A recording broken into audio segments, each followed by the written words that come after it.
estamos muy ejecutivas. Pero mira, ajá.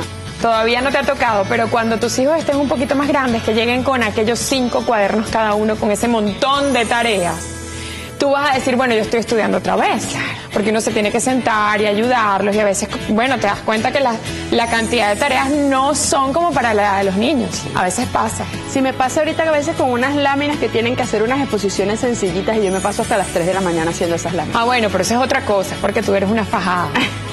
Bueno, porque me gusta involucrarme. Yo pienso que a uno como papá y mamá le debe dar como emoción, porque es eso, vuelves a estudiar. No, y no solo para los padres. Los niños llegan a sentir niveles de estrés tan altos como un adulto con el trabajo, por todas esas cosas que tienen que entregar y que sienten que no les da tiempo o que no tienen tiempo para distraerse. Es un temazo. Sí, completamente. Y sé que nos va a ocupar y nos va a interesar mucho, sobre todo por los invitados que tenemos el día de hoy, que nos van a dar muchísima orientación, y sé que mamás y papás estresados en casa y niños que también sienten que no tienen tiempo para nada, probablemente podamos buscar alternativas para este montón de tareas que a veces mandan a los niños. Vamos a leer la carta. Sí. Mi hija Amanda y sus agobiantes tareas escolares. Así nos escribe Estela. Dice, soy una madre de 34 años que les comenta acerca de 5 horas de trabajo, 1 hora más de actividades complementarias y hasta 3 horas más para labores en la casa. Podría parecer la jornada completa de un adulto, pero es el día a día de Amanda, mi niña de 6 añitos. Pobrecita. Va al colegio por la mañana, vuelve a casa después del mediodía, luego va al baile que le apasiona, pero ya cansada, al poner un pie en la casa, tiene que lidiar con la tarea más tediosa, hacer los deberes escolares. Amandita llega muy cansada y yo creo que lo que necesita es desconectarse, pero la carga de tareas es tanta que apenas tiene tiempo para hacer lo que le gusta. Las tardes se hacen eternas sentada en su mesita de la habitación. Mínimo son 2 horas diarias y a veces nos desesperamos. Hay días incluso que no puede acabar todo lo que le piden. Y ahí está mi pregunta para ustedes. ¿Tareas para la casa, sí o no? ¿Son los deberes en la casa garantía de éxito educativo? ¿Pueden las tareas en casa convertirse en un ejercicio tedioso y aburrido, más bien contraproducente para el desarrollo de los niños? Definitivamente aprender significa estar con los codos pegados al libro todo el santo día. Con mi preocupación cada día más creciente sobre el tema, he leído a algunos expertos que incluso advierten que en la sobrecarga de trabajo en niveles educativos bajos, como es el caso de mi chiquita, Amanda, que aún está en preescolar, esto puede generar rechazo hacia el propio aprendizaje, porque la curiosidad por aprender, que es un estímulo natural en los niños, puede romperse peligrosamente con este exceso de tareas. No sé si estoy loca, pero pienso que lo que siempre llamamos deberes escolares tiene que entenderse más bien como pequeñas tareas para que los niños vayan tomando autonomía y no afincarse tanto en fastidiosos y muchas veces inútiles trabajos que terminan no significando nada a niveles de aprendizaje. Es decir, se los ponen solo para ocuparles tiempo y para cumplir con un supuesto pensum de estudios. Díganme ustedes si los deberes en casa deberían más bien fomentar la lectura como diversión, por ejemplo. O quizá también podrían ser retos cotidianos que motiven a los pequeños a jugar aprendiendo. Porque lo que no puede ocurrir de ninguna manera es que los deberes se conviertan en el recurso fácil que complete lo que el profesor tiene en su programa y no le da tiempo de ver dentro del salón. Finalmente, díganme, si el trabajo escolar en la casa no debería funcionar más bien como un enriquecimiento fuera del aula, como un refuerzo que tiene que impulsar la satisfacción de las curiosidades, estas naturales de los niños. Porque creo, por mi experiencia con Amanda, que los niños necesitan tiempo para jugar, crear, para imaginar, y reafírmenme si estoy en un error al pensar también que a los niños no se les puede regular todo, tal y como triste y mecánicamente ocurre en nuestro mundo, el mundo de los adultos. Pero tenemos una invitada que también va, bueno, a darnos su punto de vista, su experiencia. Su hija también tiene una edad preadolescente, está a punto de comenzar el bachillerato y hoy nos acompaña, es la periodista y locutora Ana Virginia Escobar. Bienvenida, Ana Virginia. Hola, María Ángel. Gracias por la invitación. Gracias por la invitación, además hablar de cosas que nos mueven siempre, que son nuestros hijos. Claro. Se nos ponen los ojitos brillantes cuando hablamos de ellos. Completamente, te invitamos a que te pongas cómoda. Gracias. Porque quiero que nos cuentes un poco tu experiencia con tu chiquita, que ya no lo es tanto. Bueno, como dices, tiene es 12. preadolescente, está ya a punto de pisar el bachillerato. Y pues bueno, sí, fíjate que yo creo que básicamente en todos los colegios mandan mucha tarea, pero dependiendo de los colegios, cuando son evaluación continua, como el colegio donde está mi hija, tienen que ir llevando la materia sobre la marcha y eso se los van inculcando desde pequeñitas. Vamos a decir que no desde preescolar, es un colegio de puras niñas, pero sí ya a partir de primero y segundo grado comienzan a inculcarle el tema de ir llevando la materia al día para no llegar a la fecha de exámenes pues con toda la materia acumulada. Entonces siempre le están haciendo evaluaciones continuas. De esa manera le han enseñado a ella a que tiene que organizarse.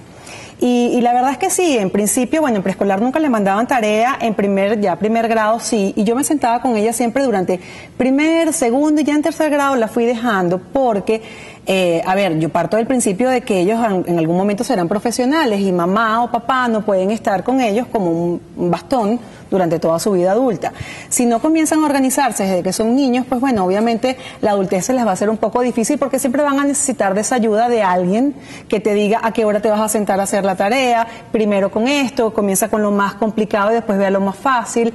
Entonces, bueno, de esa manera mi esposo y yo siempre nos organizamos para que ella pudiera tener su esquema ya en las tardes, saber que llegaba al colegio, descansaba después de almorzar, hacía su tarea y luego nos íbamos nos vamos todavía a las actividades extracurriculares. Pero la verdad, te voy a decir, yo no sé si es que Eugenia ha asumido esto con mucha madurez, pero yo nunca he estado con ella encima que tiene que hacer la tarea. Alguna que otra vez, mira, recuerda que tienes un examen tal fecha, pero ella solita pues ha comenzado a hacer sus cosas. Eso sí, en matemática yo ahí sí no me meto porque yo tampoco me esa no es metería. mi área y Pero entonces ahí digamos sí que le tienes digo a mi una hija esposo. que se ha adaptado perfectamente a la rutina de hacer tareas en casa Sí.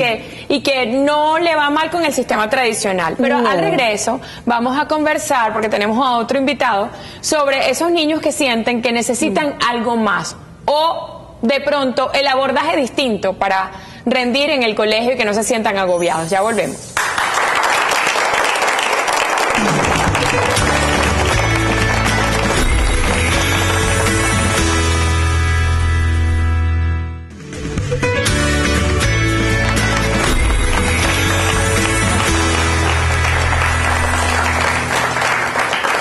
Nos acompaña ahora en el programa Oscar Mirle Terrero, orientador, terapeuta familiar, educador, fundador y directivo de Secodap. Oscar, porque lo conversamos fuera de cámara hace unos días, tuvo una experiencia más o menos reciente en España, Sí. donde, bueno, viste de cerca y estuviste allí en un sistema educativo completamente distinto. Absolutamente, sí, completamente diferente. Fui a Barcelona, España, invitado para conocer un poco de cerca lo que significa un modelo educativo diferente, innovador, transformador. Y fui invitado gracias a la Unión Europea, pues un proyecto que tenemos conjuntamente con Secodap, pero le pedí una condición. Le dije, lo que quiero es estar en los salones y seleccionar el salón de tal manera que ver lo que es realmente la dinámica de los estudiantes para aprender. Vine fascinado, motivado y entusiasmado porque uno escribe cosas, uno tiene un enfoque a la educación distinto, pero como que te cuesta verlo en la práctica por lo tradicional, lo conservador que sigue siendo los colegios. Y bueno, cuál no sería mi sorpresa que entré a un salón y cuando entro en el salón tenían una novela, 5º grado, el equivalente, Wonder, que es la película que estamos pasando ahora. Y cuando entro al salón, me dice una niña de 5º grado, estamos analizando Wonder, pero esa versión es en inglés, porque yo la leí en catalán, pero le pedí a mi mami que me la comprara en inglés para poder practicar el idioma. Una novela de este grueso. Wonder. Le dije, ¿qué están haciendo? Estamos analizando el perfil psicológico de los personajes que están en la novela. ¿Perfil psicológico? Sí. ¿Y qué significa eso? Bueno, como es el carácter, el temperamento, las relaciones. Y ella se me queda viendo y me dice, ¿te llama la atención Wonder? Le digo, sí, pues estamos haciendo en Venezuela una serie de cineforos. Y me dice ella, tú viste la película pero no leíste la novela. Dice, O sea que no habías leído la novela. Te recomiendo leer la novela antes de ver la película. Te dijo la niña. 5º grado. De 5º grado. Y le pregunté, esto te lo mandaron como tarea para la casa, qué bueno que me lo pregunté. Me dice, no, aquí no mandan tareas.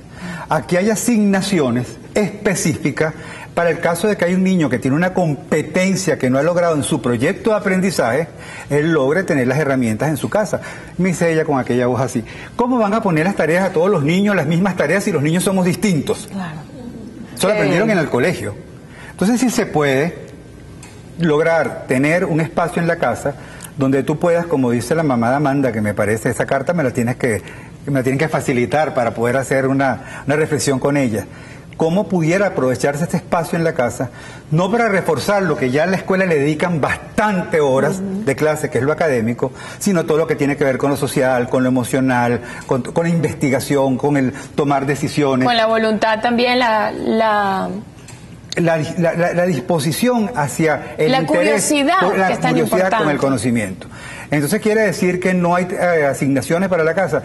Yo pienso que no. Yo pienso soy un poco radical. Yo estoy con Naciones Unidas, con la Organización Mundial de la Salud, que pide prohibirlas, porque los niveles de estrés, de angustia y sobre todo de pocas posibilidades de comunicarse con la familia por el tiempo que le tienen que dedicar a las tareas, hace que se sacrifique algo muy importante, que es la comunicación y el poder tener momentos de encuentro. El desarrollo de la parte emocional también, ¿no? Claro. Que es tan importante. Y en nuestro país, Ana Virginia. Aquí más. Si nosotros estamos cansados, si hay dificultad para relacionarnos uno con otro, si no podemos escuchar lo que sienten y perciben nuestros hijos de la realidad, pero además de eso tienen que sentarse a desarrollar una cantidad de contenidos poco significativos, porque no lo ven reflejado en la práctica, porque no ven cómo eso se traduce en un conocimiento útil. Entonces estamos perdiendo la posibilidad de fomentar, estimular otras formas de aprender. La mamá de Amanda, que nos debe estar viendo, dirá, bueno, ¿y cómo hago? Porque el hecho es que le mandan un montón de tareas. Fíjate que para muchos padres, y perdón aquí que haga este inciso, pero significa además a veces un dolor de cabeza tener que llegar después de tantas horas de trabajo a casa para ayudar a los hijos, al hijo, con la tarea a las 7, 8 de la noche, que ya humanamente uno ya no tiene voluntad para hacerlo, ¿no? Y ahí en esos momentos también surge una tensión porque el padre no tiene la paciencia que el niño necesita. Totalmente. Y ahí hay un roce. Claro, es así. Pasa muchas veces y uno es humano y aunque le tenga mucho amor al hijo, toda la pasión al hijo, llega un momento en que uno también como ser humano pues se agota. Entonces cuando dices tú, la tarea no es solamente para el hijo en muchos casos, cuando, bueno, no lo manejan todavía solo, sino también para los padres. Ahora, los padres pueden fijar posición ante las instituciones y exponer esto, defender el derecho que tiene el niño de no llegar a la casa cargado de tareas. Yo diría que deberían, no solamente pueden, sino deberían, porque es un tema de salud mental, es un tema de pensar y analizar si realmente los contenidos que de manera obligada tienen que asumir como una obligación, realmente los está enseñando. Si realmente eso que ellos están haciendo como tarea, si realmente hace que tengan más amor por la matemática, por la literatura, por las lenguas, o simplemente es una obligación, un deber ser. ¿Qué te dicen en los colegios? Las tareas cumplen dos objetivos, cuando le quieren justificar de alguna manera. Reforzar lo que no logró lograrse en el aula, y la segunda es que los padres se puedan sentar con sus hijos para ver cómo está su proceso de aprendizaje. ¿Se logra esos dos objetivos? La mamá de Amanda dice que no.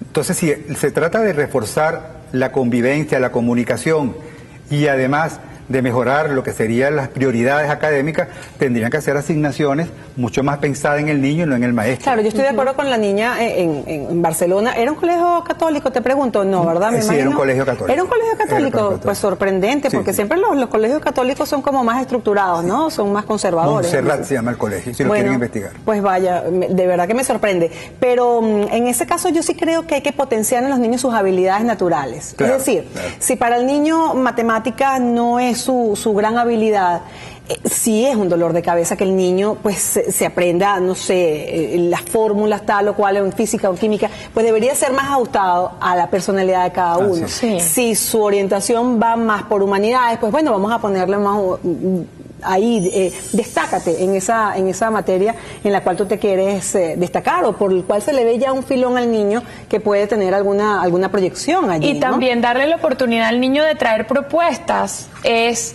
algo que a ellos los hace entusiasmarse por las materias. Si tú le brindas al niño la posibilidad de traer propuestas en cuanto a literatura, por ejemplo, y que él tenga la curiosidad de buscar qué le interesa, qué le parece curioso para ir a proponérselo a sus compañeros, puede ser un abordaje distinto. Les cuento ahora, Eugenia está ya terminando 6º grado y tiene como una especie de tesis de grado, ¿no? Para ir allá a bachillerato. Y ya es una cuestión clásica en el colegio, que les mandan una feria de ciencias. Y ha sido fascinante para ellas, porque ellas tuvieron que elegir el tema que iban a hacer y tienen que hacer un experimento y tienen que salir bien y tienen que hacer una exposición ante los padres, quienes vayan a visitar el colegio y defender su tesis, digamos, su experimento de ciencia, su proyecto. Y ha sido fascinante porque todo ha sido propuestas de ellas, en ningún momento se lo ha impuesto la maestra. Ellas deciden lo que quieren hacer, hicieron un filtro de agua, que pones agua muy muy sucia y bueno, cómo pasa por el filtro y queda muy limpia, queda transparente. Y eso les ha apasionado de una manera que hasta ha diseñado Eugenia, por ejemplo, el logo de su empresa de filtración de agua, cómo van a decorar el área, y tú lo ves, la pasión que tienen, porque no es algo impuesto, sino simplemente les dieron, ustedes tienen que hacer un proyecto y ellos lo hacen. La mía está en segunda etapa, y ellas están haciendo un slime, y porque químicamente se convierte en slime la combinación de lo que mezclan. Y eso es interesante, pero sí hay materias que se convierten en un dolor de cabeza, tediosas, en las que el sufrimiento el niño lo siente cuando dice, ay, ya viene mi mamá a sentarse conmigo a hacer la tarea, y es, apúrate porque no has copiado todo esto, porque no has podido terminar esto, porque son las 10 de la noche, no has terminado. Y además uno tiene un ritmo y ellos otro. Ahora, en bachillerato también opinas lo mismo de que no se les manden trabajos y cosas de esas. Dinos, porque nosotros vamos a eso, ¿verdad, María Ángel? Fíjate, yo opino que el hecho de que se puedan hacer recomendaciones para hacer trabajo en la casa de investigación, para estimular la lectura crítica, redactar, poder hacer síntesis, eso se puede hacer. Yo lo que no estoy de acuerdo es que se imponga, porque ¿qué pasa con el conocimiento? Si yo tengo una serie de contenidos que no son significativos porque no los puedo poner en práctica, se queda en teoría.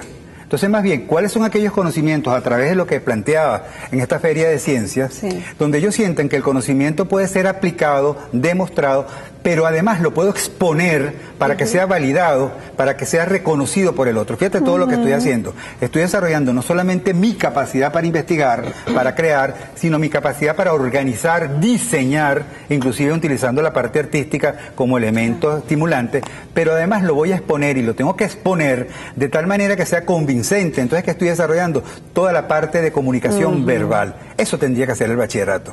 Pensar en proyectos concretos que puedan ser aplicados de alguna manera, que puedan ser discutidos y que tengan como un resultado un producto. Y que ese producto pueda yo presentarlo públicamente para que pueda ser reconocido y valorado. Precisamente, y quiero que al regreso continuemos hablando sobre esto, y para que Oscar nos oriente un poco con todo, además esta experiencia vastísima, y últimamente que has estado visitando muchísimos colegios con esto de los cineforos. ¿En qué situación está la educación en Venezuela actualmente? No solo por las tareas, sino por todo lo que implica pues el contexto de nuestro país, y qué podríamos hacer para mejorar eso. Ya venimos con este especial educativo en Cartas del Corazón.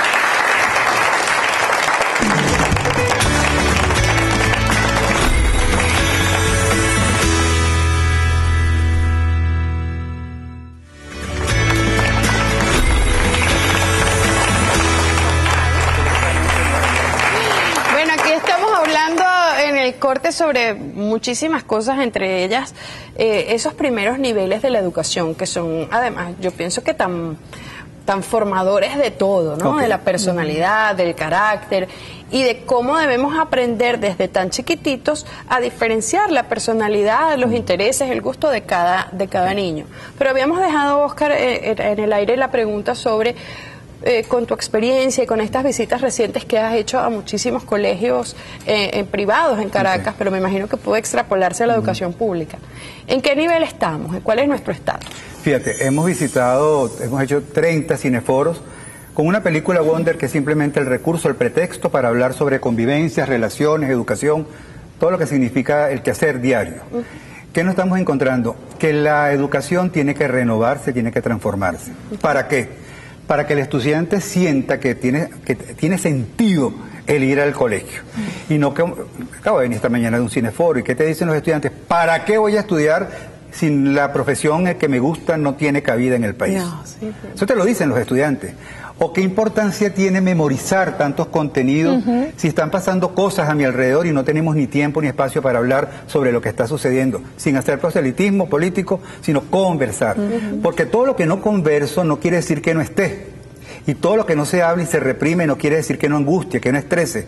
Si ellos no tienen la posibilidad de toda esa carga que llevan en los morrales emocional, poderla tener espacios para hablar y conversar, los niveles de frustración son muy grandes y de tensión son muy grandes. Entonces, ¿qué tendría que hacer la educación? Entender el para qué de la educación. ¿Para qué estamos educando? ¿Cuál es el sentido que tiene lo que estamos haciendo en la escuela en este momento del país, en esta realidad del país y con este contexto? ¿Cómo está la tolerancia, el respeto, la capacidad de tomar decisiones, asumir las consecuencias de los actos, poder decidir quién soy antes de qué quiero hacer, quién soy como persona? Entonces nos estamos perdiendo un momento que pudiera ser educable. Imaginemos a la mamá de Amanda que se sienta con ella. Qué interesante preguntarle a Amanda, por ejemplo, cómo siente ella, si ella siente que hay otra forma diferente, que eso que le proponen en las tareas se pudiera hacer. Puede ser que en las tareas descubramos, aunque la tenemos que acompañar a nuestros hijos, cuáles son los talentos que tienen, en qué son buenos, qué se le dificulta más. Entonces, para la orientación vocacional pudiera ser un espacio de explorar qué hace con facilidad y sin esfuerzo. ¿Qué le cuesta mucho hacer? ¿Dónde están sus miedos? ¿Dónde están sus dudas? Entonces pudiéramos decir que ese espacio compartido pudiera servir para conocer más a mi hijo, para poder hablar. ¿Por qué no contarle la experiencia que tuvimos nosotros cuando éramos estudiantes? ¿Cómo fue mi experiencia cuando tenía que tener esa carga? Y el niño siente, oye, mi mamá, ojalá mi papá también, porque estamos hablando de las mamás, porque los papás entonces estamos exonerados, porque como tenemos mucho trabajo, estamos muy cansados, como que si la mujer no se cansa y también está agobiada y también tiene una carga muy grande. Un poco contar nuestra experiencia y ver qué se puede hacer para ver si en lo posible, no sé qué es fácil, no es fácil, sé que no es fácil, eso que tiene como asignación, ¿cómo lo puedo vincular con la vida? Una experiencia práctica donde yo pueda aplicar ese conocimiento que parece que está aislado para ver qué dicen nuestros hijos. Nuestros hijos saben más de lo que nosotros pensamos. Y pudiera ser interesantísimo, les recomiendo esto, para que lo propongan al colegio. Poner las tareas en el banquillo de los acusados. Un juicio qué bueno. a las tareas. Los defensores y los acusadores. Esto lo pueden hacer con familia, pero lo pueden hacer con los estudiantes. Se van a sorprender. Las alternativas, las propuestas que salen, que no significa dejar a los muchachos sin posibilidad de tener en la casa cómo utilizar el tiempo, que a veces solamente lo utilizan pegado en una pantalla, cómo lo pueden utilizar, de manera que pudiéramos ver qué proponen, como tú decías, consultarle. Pero llegar como un término medio probablemente, ¿no? Es un término equilibrado. Equilibrado, es decir, tampoco dejo que, bueno, que tú decidas absolutamente porque yo también creo que los niños necesitan, pues, ciertas normas, necesitan, oye, yo no sé, yo no veo a un niño como que, no, yo no quiero hacer tarea, porque probablemente todos te lo van a decir, pero a lo mejor, pero vamos a poner un proyecto de investigación. Entonces, sí, que ocupen sus tardes también en reforzar parte de lo que han visto en casa, pero que sea más propositivo, que ellos decidan un poco lo que tienen que hacer. Bueno, es mi opinión. Claro, sí, estoy de acuerdo. Pero qué interesante sería también que el refuerzo que tenga que hacer cada estudiante sea un refuerzo de acuerdo a lo que él necesita. Ahí yo creo que eso es clave. Y lo otro, son años valiosísimos de aprendizaje en los cuales siento que puede ocurrir que son 11 años de escolarización en los cuales se van quedando en el camino ciertos talentos que no se van explotando de la manera adecuada. Entonces, ya luego, cuando es bachiller, tienes a un casi adulto que tenía un talentazo o una pasión que nunca desarrolló en algún área específica porque se tuvo que alinear siempre con las tareas para el grupo y bueno, dejó en el camino. Y que pasa mucho también con esta figura del profesor exigente. Lo digo por experiencia propia, como lo acoté, yo estudié en un liceo público. donde tenía un profesor de castellano y literatura que era absolutamente pro proyectos, pro proposición, y nos propuso a todo el salón hacer un periódico escolar. Ese periódico escolar surgió en mi salón por ese profesor y luego se convirtió en el periódico oficial de nuestro liceo. Yo fui la directora, la redactora, la editora, y allí descubrí, por la dedicación que tuvo ese profesor hacia mí y hacia quienes estábamos participando completamente voluntario y fuera del horario escolar en esa publicación, descubrí mis talentos para escribir, y más adelante me sirvió para escoger la carrera que quería estudiar.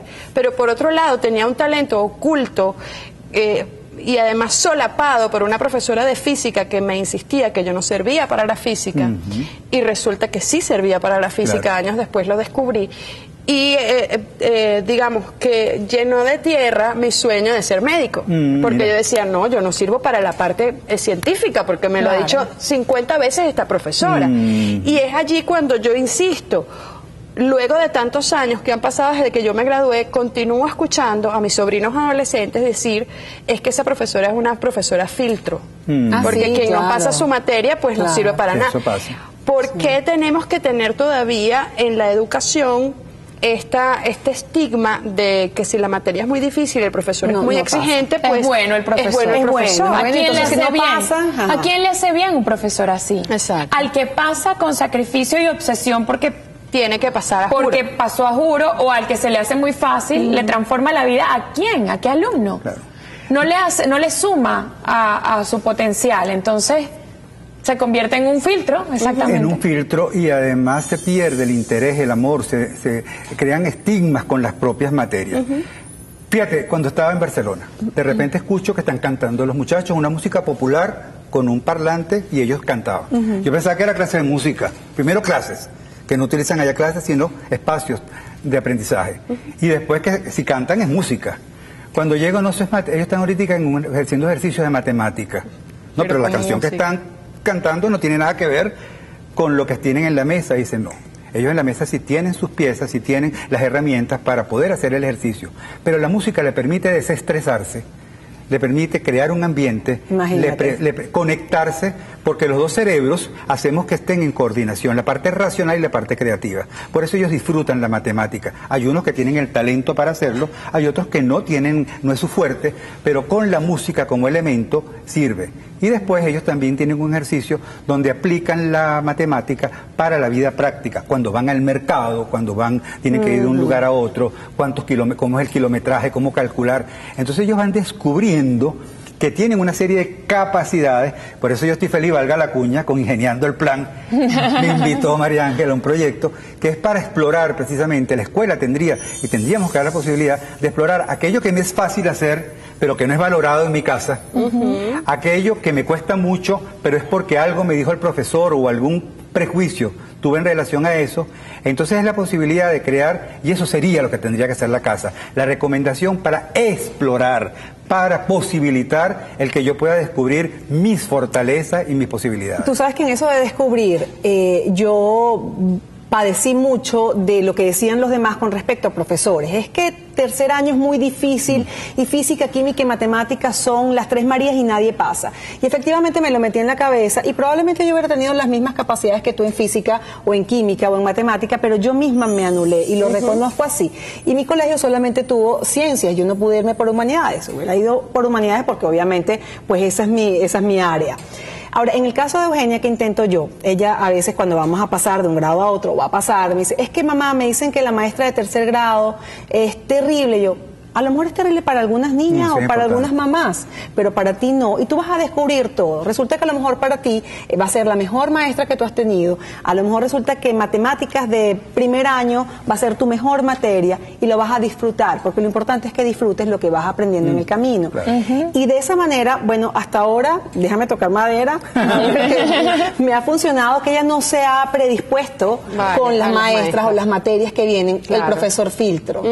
Espero que sigamos así en bachillerato, pero es así tal cual, es como que tú vivas lo que está por venir y nadie te tiene que decir y desde el entusiasmo y no desde la imposición. Y eso sirve para todo, para toda la vida. Es que el jefe bueno, a lo mejor vívelo, experimentalo tú, resulta que a lo mejor te va muy bien, en tu vida diaria, no solamente escolar, lo tienes que aplicar. Y que todos tenemos emociones y todos tenemos dudas, problemas, también nuestros profesores. ¿Por qué no hacer quizá una cátedra de conexión personal entre el alumno y su profesor, para que, por ejemplo, en salones donde hay muchos niños, esa maestra o ese profesor pueda conectar con cada uno de ellos en un espacio distinto al aula? Vamos a seguir conversando sobre este tema tan interesante al regreso aquí en Cartas del Corazón.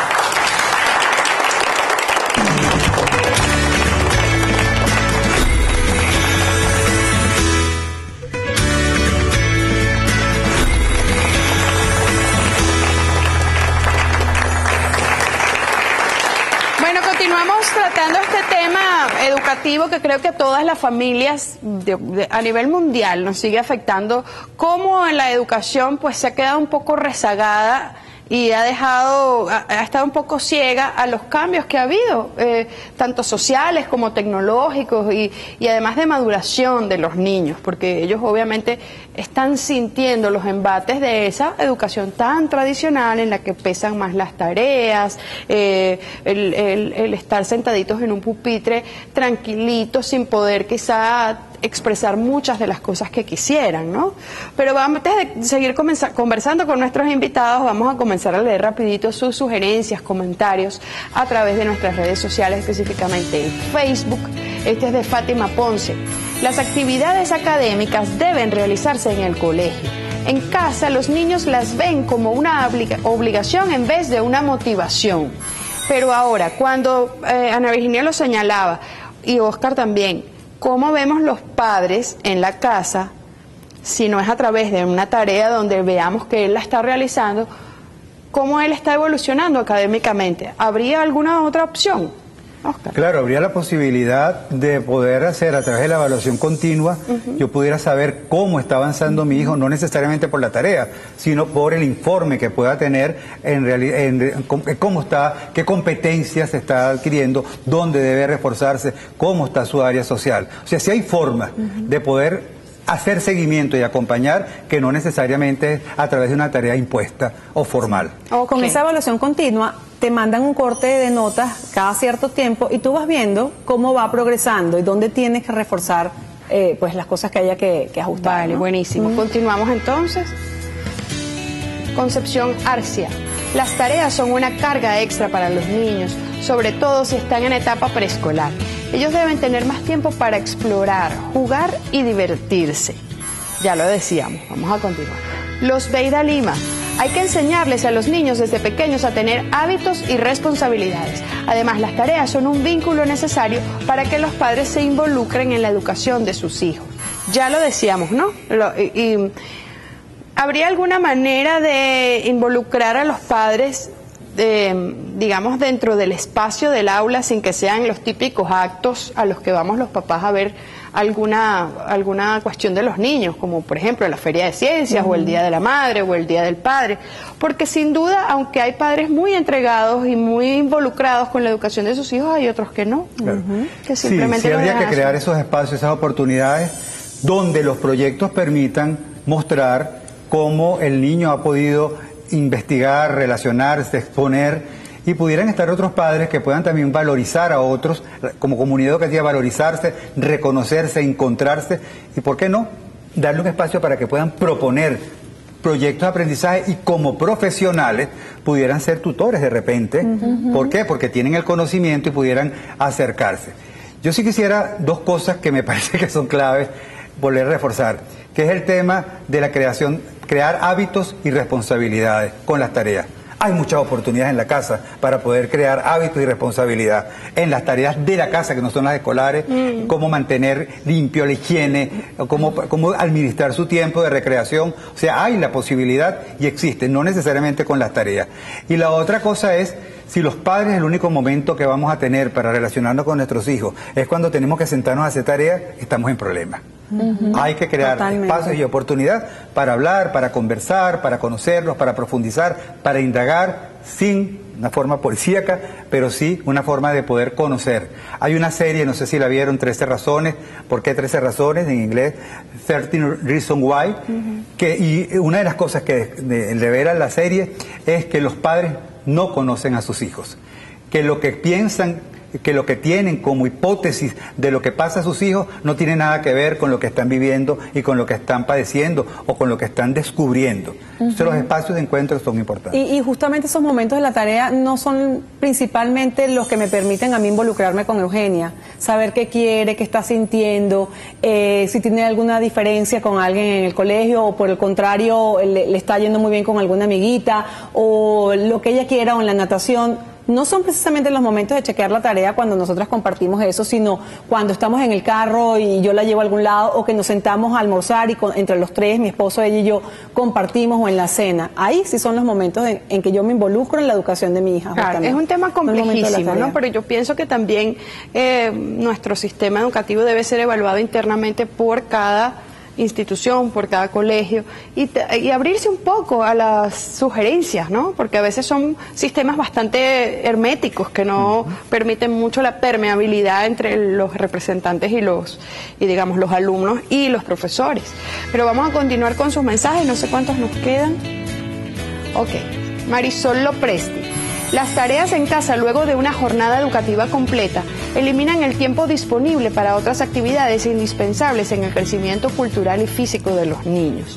Bueno, ya lo decíamos, la organización puede ser clave, pero sin duda probablemente estamos desperdiciando el tiempo para que el niño, no sé, haga más natación o se desarrolle en una actividad distinta que podría gustarle y no tiene tiempo para hacerla. Melba Vances. Las tareas son una responsabilidad no solo para los niños, sino también para los padres que debemos supervisarlas. Es el momento perfecto para acompañar y guiar a nuestros hijos. Nos obliga a sacar tiempo para compartir con ellos. Esto de nos obliga, es lo que dice Oscar, es terrible que tengamos que obligarnos para sacar ese tiempo para sentarnos con ellos. Y ese tiempo que se sienta uno con el hijo obligado a hacer tareas es el tiempo más tenso, donde termina en peleas, el niño termina llorando y tú terminas bravísima y te levantas y te vas, porque puede pasar. Claro, todos somos humanos. Suele ser así. Suele ser así. Vamos a seguir. Doris Herrera. Es necesario otorgar espacios al ocio, al juego, al deporte, a la curiosidad infantil y al compartir en familia. Estas actividades incluso generan más autodisciplina y responsabilidad que las tareas. Esto digamos, de las tareas del hogar, que muchas veces ponemos a los niños, mi amor, estás estudiando, ocúpate de tu tarea, no importa, yo lavo el cerro de platos. No importa, yo te hago las camas. No importa, yo te llevo tu ropa sucia a lavar. ¿Eso es saludable? No, yo creo, no, estoy convencido que en la medida en que tú puedas incorporar e involucrar en las tareas, en las responsabilidades de la casa, tú le estás enseñando también lo que es el compromiso y apoyar al otro. Creo que más bien eso ayuda porque ellos también van a ser familia, ellos también en un momento se van a ir. ¿Cuántas veces tú no escuchas estudiantes que salieron de la universidad y que se van para otros países y están durísimos porque no saben lavar, no saben planchar, no saben cocinar, sufren mucho? ¿Por qué no iniciarlo de los primeros años, siempre tomando en cuenta la edad y siempre hacerlo de manera equilibrada y respetuosa? Yo todavía recuerdo, perdón. Eso es parte de la educación, Laura. Es decir, hay una educación formal que es la del colegio, pero está la educación de familia, la educación como ser humano. Claro, eso es parte te lo de digo la porque vida. veo y he leído mucho sobre el tema y veo cómo hay personas, incluso a nivel universitario, donde la exigencia es mayor, que los padres simplemente van deslastrando a los hijos de las labores del hogar, que son tan importantes, son para la vida, es como lo estábamos diciendo. Totalmente. Bueno, muchísimas gracias, Oscar, Ana Virginia. Cada vez que Oscar está con nosotros aquí en el programa, yo me pongo como una esponjita porque su experticia y todo lo que tiene que ver con lo educativo es súper valioso y gracias por acompañarnos nuevamente aquí. Vuelvan pronto, Oscar. Gracias por invitarme a ustedes, además con este invitado de lujo que yo sí me convertí en una esponja gigante, porque no siempre lo puedo entrevistar, pero cada vez que lo tengo al lado, de verdad que aprovecho muchísimo a Oscar. Mira, y lo mejor para esta etapa de bachillerato que comienza en nuestras hijas. Ay, Dios mío, igualmente, que estamos Al igual. regreso de esta pausa, leemos sus cartas cortas. Ya volvemos.